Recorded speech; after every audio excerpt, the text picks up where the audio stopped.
En el corazón de Centroamérica, durante los años finales de la Guerra Fría, Honduras se convirtió en un punto estratégico para operaciones militares y de inteligencia. El territorio, cubierto por una espesa selva tropical y montañas casi impenetrables, ofrecía el escenario perfecto para maniobras secretas, entrenamientos encubiertos y misiones de observación que rara vez salían a la luz pública. En medio de aquel contexto tenso, donde la frontera entre la vigilancia y el combate era casi inexistente, una unidad del ejército estadounidense fue desplegada con el objetivo de establecer una base temporal de reconocimiento. Los registros disponibles indican que se trataba de un grupo reducido de soldados, especializados en logística y comunicaciones, quienes tenían la tarea de apoyar misiones de observación en zonas rurales del norte de Honduras. Su presencia oficial se justificaba como cooperación militar, pero los informes internos sugerían que su verdadera misión tenía fines mucho más complejos: monitorear movimientos irregulares y recopilar información sobre actividades no identificadas en el área. Durante las primeras semanas, todo parecía transcurrir con normalidad. El clima húmedo y los insectos constantes eran las únicas molestias significativas. Sin embargo, los soldados comenzaron a notar algo extraño. Las noches eran inusualmente silenciosas. Los sonidos típicos de la selva, grillos, ranas, aves nocturnas, desaparecían repentinamente a ciertas horas, como si algo estuviera perturbando el entorno natural. Uno de los soldados, identificado en los registros como el cabo principal del grupo, comentó en una carta dirigida a su familia que la selva parecía contener la respiración cada vez que el viento soplaba desde el este. Este tipo de observaciones, aunque sutiles, despertaron inquietud entre los miembros del destacamento. Algunos pensaban que se trataba de la tensión normal de estar aislados en una zona remota. Otros, en cambio, empezaron a sospechar que había algo, o alguien, moviéndose entre los árboles, observándolos sin ser visto. En una de esas noches, alrededor de las 2:30, un ruido metálico proveniente del perímetro norte alertó a la guardia. El soldado de turno, armado con un fusil M16, encendió su linterna y apuntó hacia la dirección del sonido. Según su testimonio posterior, lo que alcanzó a distinguir fue una figura grande y difusa, cubierta parcialmente por la niebla. El soldado aseguró que no era un animal. Medía más de 2 metros y caminaba erguido, como un ser humano, pero su silueta era demasiado ancha, como si llevara una armadura o tuviera una piel gruesa, declaró más tarde en su informe. El incidente fue registrado como movimiento no identificado y archivado sin mayor relevancia. No obstante, durante los días siguientes, la tensión en el campamento aumentó. Los perros de patrulla comenzaron a comportarse de manera errática, ladraban hacia la oscuridad, se negaban a avanzar por ciertos caminos. En más de una ocasión, desaparecieron durante las rondas nocturnas. Un teniente, al revisar los alrededores, encontró huellas enormes en el barro, mucho más grandes que las de cualquier humano conocido. Las marcas, de forma ovalada y con una profundidad inusual, sugerían un peso corporal considerable. El oficial ordenó tomar fotografías y enviarlas a la base principal, pero nunca se recibió respuesta. Semanas después, esas imágenes fueron clasificadas como material confidencial y retiradas de los archivos accesibles. A medida que las semanas pasaban, los soldados comenzaron a experimentar fenómenos aún más desconcertantes. Algunos reportaron haber visto luces desplazándose entre los árboles, como si se tratara de linternas flotantes, pero sin fuente visible. Otros afirmaban escuchar susurros o pasos cerca de sus tiendas de campaña, aunque al salir a revisar no encontraban a nadie. Los reportes internos revelan que el ambiente psicológico dentro del grupo se deterioró rápidamente. Varios hombres sufrieron insomnio y episodios de ansiedad. En una nota del comandante del destacamento se lee: los hombres están perdiendo concentración. No confían en el entorno ni en sus propios sentidos. Algo fuera de lo común está afectando la moral del grupo. El comando superior en Tegucigalpa ordenó continuar con la misión, pero reforzó la disciplina y el control del perímetro. Las órdenes eran claras: evitar especulaciones, mantener el protocolo y no difundir información sin autorización. Aún así, el miedo se filtraba en cada conversación. La sensación de ser observados era constante. Una noche, mientras realizaban una patrulla de rutina, Dos soldados divisaron una sombra cruzando el sendero frente a ellos. El movimiento fue tan rápido que apenas pudieron reaccionar. Al iluminar el área, solo encontraron ramas rotas y huellas frescas. Uno de ellos juró haber visto un brillo rojizo en la oscuridad, como si un par de ojos los mirara desde el bosque. Al regresar al campamento, informaron al teniente, quien decidió enviar una pequeña unidad de rastreo para investigar. Esa fue la primera y última vez que lo hicieron. Los 3 hombres asignados regresaron al amanecer, visiblemente perturbados. Rehusaron hablar sobre lo que habían encontrado, pero uno de ellos fue trasladado a la base médica pocos días después, alegando fuertes dolores de cabeza y desorientación. Los médicos militares diagnosticaron estrés agudo por exposición prolongada, aunque las circunstancias eran poco claras. En sus informes, mencionaron que el soldado parecía haber presenciado algo que no lograba procesar racionalmente. A partir de ese momento, la rutina del destacamento cambió. Se redujeron las salidas nocturnas y se establecieron turnos de vigilancia más cortos. El temor se había convertido en un compañero silencioso. Nadie hablaba abiertamente del tema, pero todos sabían que algo no estaba bien. El clima empeoró. Las lluvias constantes aislaron aún más la zona, dificultando las comunicaciones por radio. En medio de ese aislamiento, los hombres comenzaron a sentirse olvidados, abandonados en una misión sin sentido. El comandante escribió en su diario personal, un documento que sería recuperado años más tarde. He servido en muchos lugares, pero nunca había sentido algo así. No es solo la fatiga o la selva, es la sensación de estar dentro de un terreno que no nos pertenece. Hay algo aquí que nos observa y espera. Ese testimonio marcó el inicio de una serie de registros que más tarde serían utilizados por investigadores independientes y periodistas para reconstruir los hechos. A pesar de los intentos por mantener el caso en secreto, fragmentos de la historia comenzaron a filtrarse entre el personal militar. Algunos exsoldados, ya retirados, mencionaron haber oído rumores sobre una presencia en la selva hondureña. No se hablaba abiertamente de monstruos ni de fenómenos paranormales, sino de algo indefinido, un tipo de observador silencioso, imposible de clasificar. La primera sección de esta historia nos sitúa en ese punto exacto, un destacamento militar que, sin buscarlo, se convirtió en testigo de un misterio que desafía toda lógica conocida. Lo que comenzó como una misión rutinaria pronto se transformaría en una experiencia marcada por el miedo, la incertidumbre y el silencio impuesto por las altas autoridades. El resto de los informes, aún clasificados en su mayoría, revelan que lo ocurrido en Honduras aquella temporada no fue un incidente aislado. Pero eso, la secuencia de los acontecimientos y las reacciones que siguieron, pertenece a otro capítulo de esta historia, uno que cambiaría la percepción militar sobre lo inexplicable. Los días posteriores al primer incidente estuvieron marcados por una tensión cada vez más densa. Aunque el comandante del destacamento intentó restablecer la rutina, era evidente que algo había cambiado entre los hombres. El simple acto de patrullar la zona se convirtió en una tarea cargada de ansiedad. Nadie hablaba abiertamente del tema, pero todos compartían el mismo temor. Lo que habían visto, o creído ver, no podía explicarse por medios convencionales. A medida que las patrullas se reducían, el entorno comenzó a volverse opresivo.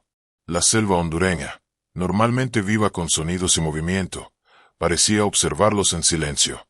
El aire era espeso, cargado de humedad y con un olor constante a tierra mojada y vegetación en descomposición. Las noches eran interminables. Los hombres, sin dormir, se turnaban para vigilar el perímetro, esperando escuchar el más leve crujido o susurro proveniente del bosque. El teniente, consciente del creciente desánimo, redactó un informe de situación en el que expresaba su preocupación por la estabilidad emocional del grupo. En su reporte describía: los soldados muestran señales de paranoia colectiva. No confían en el terreno, ni en las luces que aparecen entre los árboles. Algunos aseguran oír pasos detrás de ellos cuando patrullan. Otros, incluso, dicen haber sentido vibraciones en el suelo antes de escuchar los ruidos. El documento fue enviado por radio codificada a la base regional, pero la respuesta nunca llegó. Días después, el operador de comunicaciones informó que las transmisiones estaban siendo interrumpidas por una interferencia persistente, una especie de zumbido irregular que bloqueaba las frecuencias principales. Intentaron cambiar de canal, ajustar la antena y elevar la potencia del transmisor, pero nada funcionaba. Fue como si la selva misma estuviera absorbiendo las ondas. Ante la imposibilidad de comunicarse, el destacamento decidió enviar un pequeño grupo hacia el punto más alto del sector para intentar restablecer contacto. El trayecto era de apenas 3 kilómetros, pero les tomó casi todo el día llegar. En su camino notaron algo inquietante. La vegetación mostraba signos de haber sido alterada, como si algo pesado hubiera pasado por allí arrastrándose. Árboles doblados, ramas rotas y marcas profundas en el suelo. En la cima, lograron transmitir un breve mensaje a la base principal. La respuesta fue breve y fría. Mantengan posición. No se reportan amenazas conocidas en el área. Prioricen la disciplina y la discreción. Aquel mensaje no hizo más que aumentar la sensación de aislamiento. Los hombres comprendieron que estaban solos, abandonados en un punto remoto de la selva con órdenes de permanecer en silencio. Durante las siguientes noches, los incidentes se volvieron más frecuentes. Luces parpadeantes cruzaban el cielo sin emitir sonido alguno. Algunos soldados describieron movimientos rápidos entre la maleza, demasiado veloces para pertenecer a humanos o animales conocidos. Otros afirmaron escuchar un sonido grave, como un rugido lejano o el eco de un motor subterráneo. El comandante intentó mantener la calma, pero el miedo ya era un enemigo invisible que corroía la moral del grupo. Se ordenó establecer un perímetro doble de vigilancia y restringir el uso de luces durante la noche. A pesar de las medidas, la sensación de amenaza persistía. Una madrugada, justo antes del amanecer, el soldado encargado de la torre de observación gritó alertando al resto. Algo se movía a lo lejos, una figura que parecía acercarse lentamente por el cauce del río. Los hombres se prepararon, apuntaron sus armas y esperaron una orden. Sin embargo, al enfocarla con prismáticos, notaron que la figura no caminaba, sino que flotaba a pocos centímetros del suelo, envuelta en una neblina densa. El registro de esa noche indica que el grupo abrió fuego durante aproximadamente 30 segundos. Cuando el humo se disipó, no había nada. Ni rastros de impacto, ni sangre, ni huellas. Solo silencio. La niebla se había retirado, y la selva volvió a quedar inmóvil. Horas después, los soldados fueron interrogados individualmente. Todos coincidieron en lo mismo. Habían visto una figura humana translúcida, alta, sin rasgos definidos, que avanzaba hacia ellos en completo silencio. El comandante anotó en su informe la palabra anomalía visual colectiva, pero en privado admitió que jamás había presenciado algo similar. El suceso fue reportado nuevamente a la base, y esta vez sí hubo respuesta. Una orden directa de clasificar toda la información como confidencial y evitar cualquier comunicación adicional sobre el incidente. Además, se solicitó que no se tomaran fotografías ni grabaciones. Ese tipo de instrucciones, tan específicas, hicieron sospechar al comandante que el alto mando sabía más de lo que estaba dispuesto a revelar. No era la primera vez que un destacamento registraba fenómenos de esta naturaleza, pero sí la primera vez que él mismo lo vivía. Los días siguientes fueron una prueba de resistencia psicológica. El clima se volvió más hostil, lluvias torrenciales, truenos y niebla constante. Las patrullas se hacían a duras penas. Los hombres, agotados, empezaron a discutir entre sí. Algunos pedían evacuar, otros preferían no moverse del campamento. En medio de esa tensión, un nuevo evento rompió la frágil calma. Durante la noche del 17 de junio, una fuerte vibración sacudió el suelo. Los equipos de radio se encendieron y apagaron solos, y las brújulas comenzaron a girar sin control. Los soldados, desconcertados, corrieron a sus puestos. Uno de ellos, al mirar hacia la selva, afirmó ver una luz esférica moviéndose lentamente entre los árboles, como si estuviera explorando el terreno. Esa esfera luminosa, según varios testigos, cambió de color varias veces, de un blanco intenso a un tono verdoso, antes de desaparecer repentinamente. Minutos después, los generadores del campamento se apagaron por completo. Durante horas, la base quedó en total oscuridad. Cuando finalmente lograron restablecer la energía, descubrieron algo perturbador. Todas las cajas metálicas del perímetro mostraban señales de magnetización. Las brújulas y radios seguían sin funcionar correctamente. El fenómeno fue catalogado como una alteración electromagnética no identificada.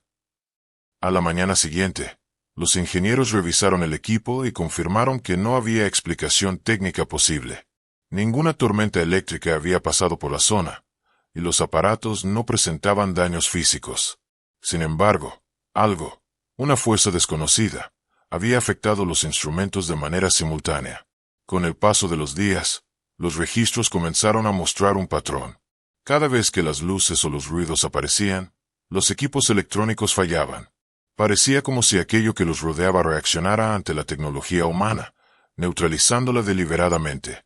El comandante decidió escribir un informe detallado, sin filtros, describiendo todo lo ocurrido. Sabía que aquel documento probablemente sería censurado, pero consideró necesario dejar constancia.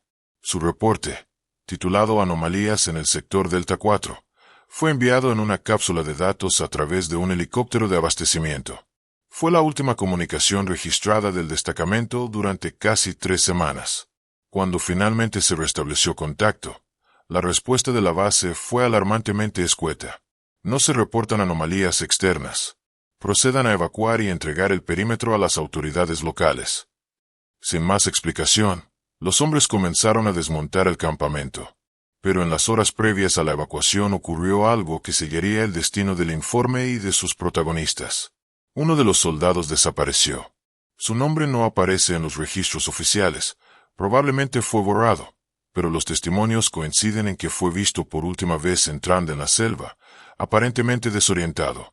Un grupo salió a buscarlo, siguiendo sus huellas por varios kilómetros, hasta que llegaron a un claro donde el suelo estaba completamente quemado. En el centro, encontraron su casco y su fusil derretido. El comandante, horrorizado, ordenó suspender la búsqueda y regresar al campamento. En su informe final escribió: «Perdimos a un hombre en circunstancias imposibles de explicar. La selva no nos deja marchar ilesos. Hay algo aquí que no pertenece a este mundo». Aquella frase sería citada años después por periodistas y analistas como el reflejo de un miedo ancestral, el miedo del ser humano ante lo desconocido, ante aquello que no puede nombrar. El destacamento fue finalmente evacuado al día siguiente. El helicóptero que los recogió llevaba órdenes de no hablar del tema, y todo el material recolectado fue confiscado. Los soldados fueron sometidos a entrevistas psicológicas y posteriormente reubicados en distintas bases, sin posibilidad de comunicarse entre sí. De los informes originales, solo sobrevivieron copias parciales. Las fotografías desaparecieron, las grabaciones fueron destruidas y los nombres de los involucrados quedaron tachados en los documentos oficiales. Sin embargo, a través de los años, fragmentos de esta historia se filtraron. Algunos exmilitares, ya retirados, comenzaron a contar lo ocurrido en entrevistas privadas. Describían no solo el miedo y el aislamiento, sino la sensación de haber sido testigos de algo que trascendía toda lógica militar. En 1998, un investigador independiente logró acceder a un conjunto de documentos desclasificados por error. Entre ellos aparecía una referencia directa al destacamento en Honduras y una nota marginal escrita a mano que decía: Caso de 4. Fenómeno no convencional. Mantener en confidencialidad. Ese pequeño fragmento, junto con los testimonios dispersos, permitió reconstruir parte de la historia. Pero aún quedaba mucho por descubrir. ¿Qué vieron realmente aquellos soldados? ¿Qué relación tenía el fenómeno con las operaciones secretas en la región? ¿Y por qué el ejército decidió silenciarlo durante tantos años? Esa búsqueda de respuestas abriría una nueva etapa de la investigación, donde militares, periodistas y científicos intentarían descifrar la verdad oculta tras los archivos. Y es allí donde comienza la siguiente parte de esta historia: la revelación de los documentos clasificados y el intento, décadas después, de romper el silencio que cubrió aquel misterio hondureño. Pasaron varios años antes de que alguien volviera a hablar públicamente de lo sucedido en aquella remota base hondureña. Los informes oficiales desaparecieron en los laberintos administrativos del Departamento de Defensa, y los hombres involucrados fueron trasladados a distintas unidades, bajo órdenes estrictas de confidencialidad. Para el gobierno, el caso había terminado. Para los testigos, en cambio, la experiencia continuaba viva en sus recuerdos. El silencio duró casi 2 décadas. No fue hasta finales de los años 90 cuando un investigador civil estadounidense, especialista en historia militar, llamado Harold M. Klein, comenzó a indagar en los archivos desclasificados del Pentágono.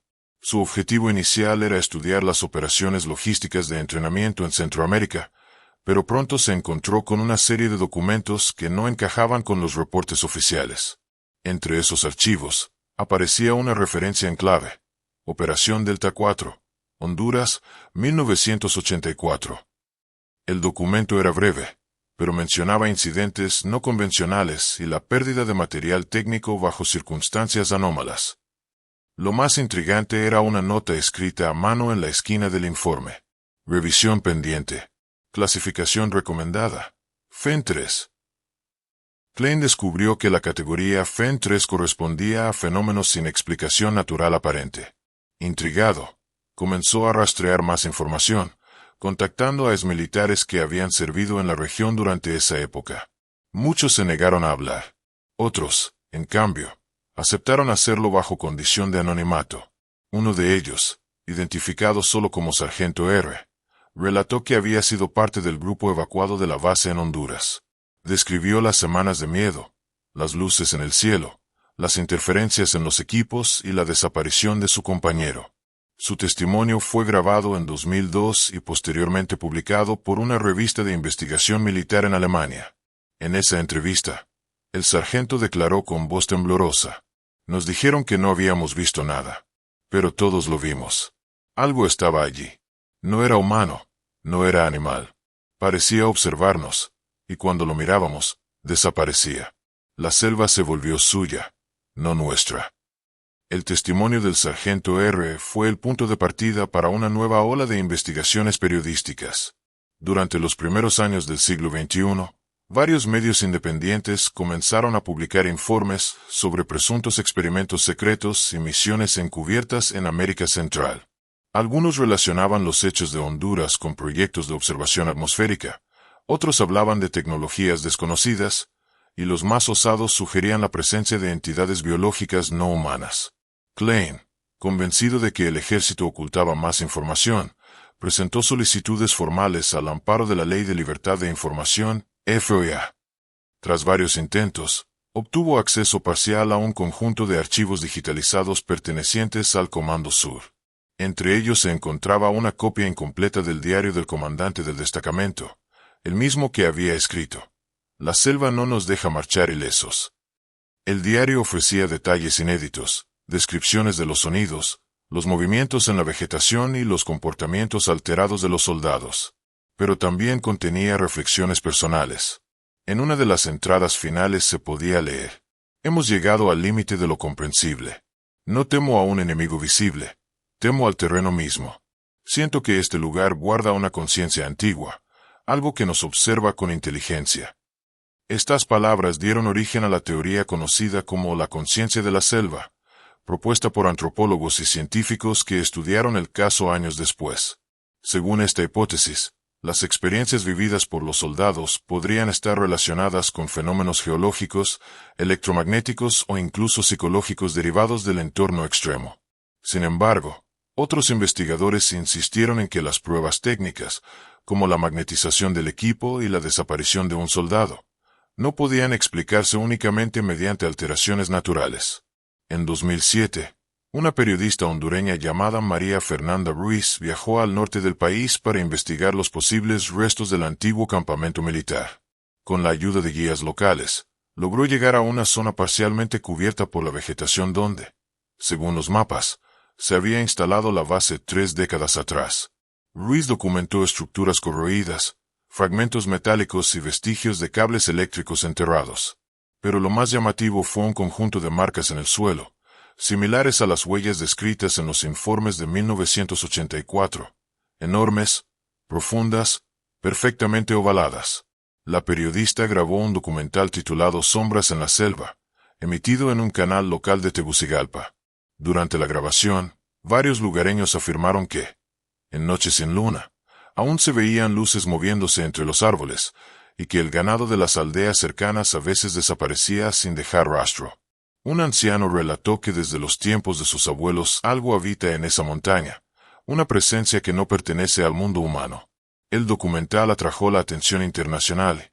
Por primera vez, el caso de Honduras se volvió tema de debate público. Aún así, el ejército estadounidense nunca emitió una declaración oficial. En cambio, la Embajada de Estados Unidos en Honduras negó cualquier relación con operaciones no convencionales en la región, calificando los rumores como interpretaciones inexactas de ejercicios de entrenamiento. Sin embargo, la evidencia seguía acumulándose. En 2011, un grupo de investigadores de la Universidad Nacional Autónoma de México publicó un estudio sobre las alteraciones electromagnéticas registradas en zonas montañosas de Honduras y Nicaragua. Según sus mediciones, existían picos de radiación anómala que coincidían con las coordenadas reportadas en los informes del destacamento. El estudio concluyó que las lecturas registradas no corresponden a fenómenos meteorológicos ni a interferencias humanas conocidas. A medida que los datos emergían, la narrativa oficial se debilitaba. Algunos exfuncionarios, en entrevistas privadas, reconocieron que ciertos documentos permanecían clasificados por razones de seguridad nacional. Otros admitieron que existía una división interna del ejército encargada de estudiar incidentes fuera de lo convencional, aunque sin confirmar su naturaleza.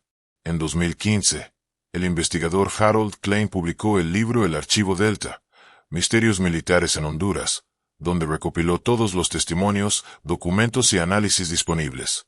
En su prólogo escribió: "El caso de Honduras representa una frontera difusa entre lo militar, lo científico y lo inexplicable. La verdad no está en los informes clasificados, sino en el silencio compartido de quienes estuvieron allí". El libro generó polémica, pero también reavivó el interés académico por el tema. En los años siguientes, universidades latinoamericanas comenzaron a incluir el caso Delta 4 como ejemplo de estudio sobre comportamiento humano en situaciones extremas y efectos psicológicos de aislamiento prolongado. Aún así, había elementos que seguían sin respuesta. Nadie pudo explicar la desaparición del soldado, ni la magnetización del equipo, ni las luces silenciosas que flotaban sobre la selva. Las autoridades continuaron negando la existencia de registros completos, pero cada testimonio filtrado reforzaba la sospecha de que algo mucho más grande estaba detrás. En 2018, un conjunto de documentos desclasificados por error reveló que el caso D4 había sido analizado por una unidad de investigación interdepartamental del gobierno estadounidense dedicada a fenómenos aéreos no identificados. Los reportes internos hablaban de comportamientos inteligentes y reacciones ante presencia humana. En otras palabras, el fenómeno parecía responder a estímulos, como si tuviera conciencia. Esa revelación cambió por completo la perspectiva del caso. Lo que antes se consideraba un incidente aislado pasó a formar parte de un patrón de eventos observados en distintas partes del mundo, todos con características similares: luces silenciosas, alteraciones electromagnéticas y desapariciones inexplicables. Hoy, más de 4 décadas después, el misterio de Honduras sigue sin resolverse. Los pocos documentos que permanecen accesibles son fragmentarios y las declaraciones oficiales se limitan a negar cualquier irregularidad. Pero en las sombras de la historia militar, los nombres tachados y los archivos incompletos siguen contando otra versión, la de un grupo de hombres que enfrentó algo que no comprendía, y de un ejército que prefirió callar antes que aceptar lo imposible. Para los investigadores modernos, el caso Delta 4 representa una advertencia y una lección.